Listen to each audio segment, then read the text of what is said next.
Hello everyone, this is professor MH और आज की इस वीडियो में we will discuss lecture number 1 MCom part 2 semester 4 as per NEP 2020 new subject auditing and assurance accounting ethics and corporate governance, उसका paper pattern और syllabus.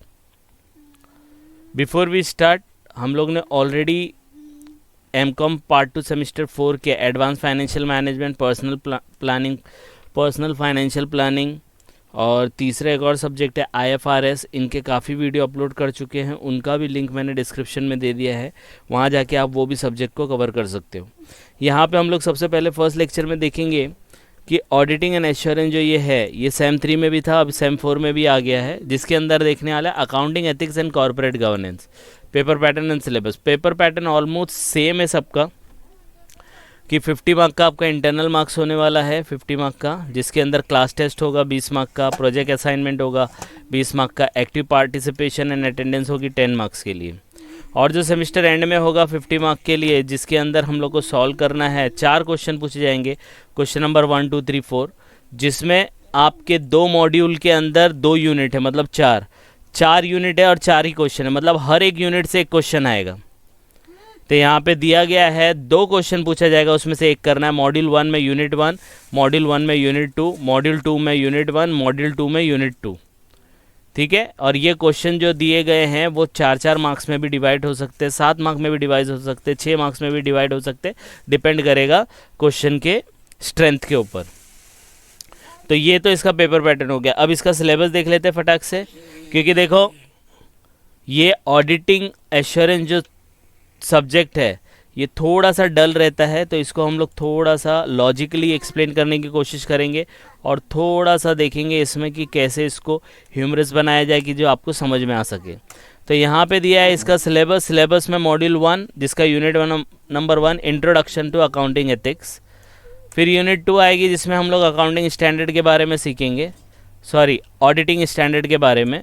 तीसरा जो module 2 के अंदर यूनिट 1 होगा वो कॉर्पोरेट गवर्नेंस के बारे में इंट्रोडक्शन देगा, और यूनिट 2 में legislative framework for corporate governance in India में उसका क्या फ्रेमवर्क है वो हम लोग देखेंगे। तो यूनिट 1 यूनिट 2 यूनिट 1 यूनिट 2 ये दिया। अब पहला देखते हैं अकाउंटिंग एथिक्स में क्या होता है। तो एथिक्स आपने सीखा ही होगा, एथिक्स के बारे में हम लोग देखेंगे अकाउंटिंग एथिक्स क्या होता है, फिर क्यों इसकी ज़रूरत होती है अकाउंटिंग एथिक्स की, फिर उसके कौन कौन से प्रिंसिपल है वो रेफ़र करेंगे, फिर ऑडिटर मतलब जो कंपनी को ऑडिट करता है, सीए वगैरह, इंडिपेंडेंस देखेंगे उनका, फिर उसकी थ्रेट देखेंगे कि वो इंडिपेंडेंस को कौन कौन से थ्रेट है, मतलब किस किस चीज़ों से उनको खतरा है, सेफ गार्ड टू इंडिपेंडेंस क्या क्या करना पड़ेगा उसके सेफ गार्ड को, अटेंडेंस को, इंडिपेंडेंस को सेफ गार्ड करने के लिए क्या क्या चीज़ें रहेंगी। फिर ये एक नया टॉपिक प्रोफेशनल स्पेक्टिज्म, ये हम लोग देखेंगे डीप में जब ये सिलेबस में कवर करेंगे। तो ऑडिटिंग स्टैंडर्ड के अंदर हम लोग देखेंगे ऐसे ऑडिटिंग स्टैंडर्ड ऐसे 220 210 agreeing the terms of audit engagement and pre condition of an audit, basic overview देखेंगे SQC1 स्टैंडर्ड क्वालिटी कंट्रोल 1, ये बहुत ही इंपॉर्टेंट है। इसका कुछ पार्ट जो है IPCC से लिया गया है, CA इंटर से, और कुछ पार्ट इसका CA फाइनल से लिया गया है। तो बहुत ही अच्छा पोर्शन इन लोगों ने सेलेक्ट करके दिया है एज पर NEP 2020 में, ठीक है। तो एक ही स्टैंडर्ड दिया है SA 220 जो हम लोग देखेंगे, और SQC क्या होता है उसके बारे में हम लोग सीखेंगे।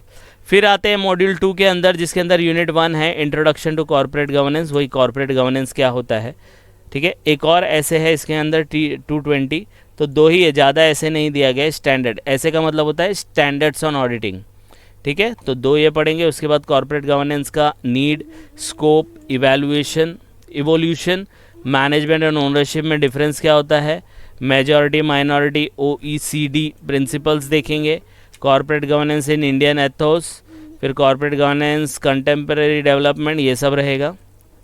फिर यहाँ पे legislative framework for corporate governance India में अगर करना है कॉर्पोरेट गवर्नेंस का फ्रेमवर्क क्या है, तो लिस्टेड कंपनी के लिए क्या होगा, अनलिस्टेड कंपनी के लिए क्या होगा, PSC के साथ कैसा इसका मतलब फ्रेमवर्क होगा, बैंक एंड इंश्योरेंस कंपनी का देखेंगे।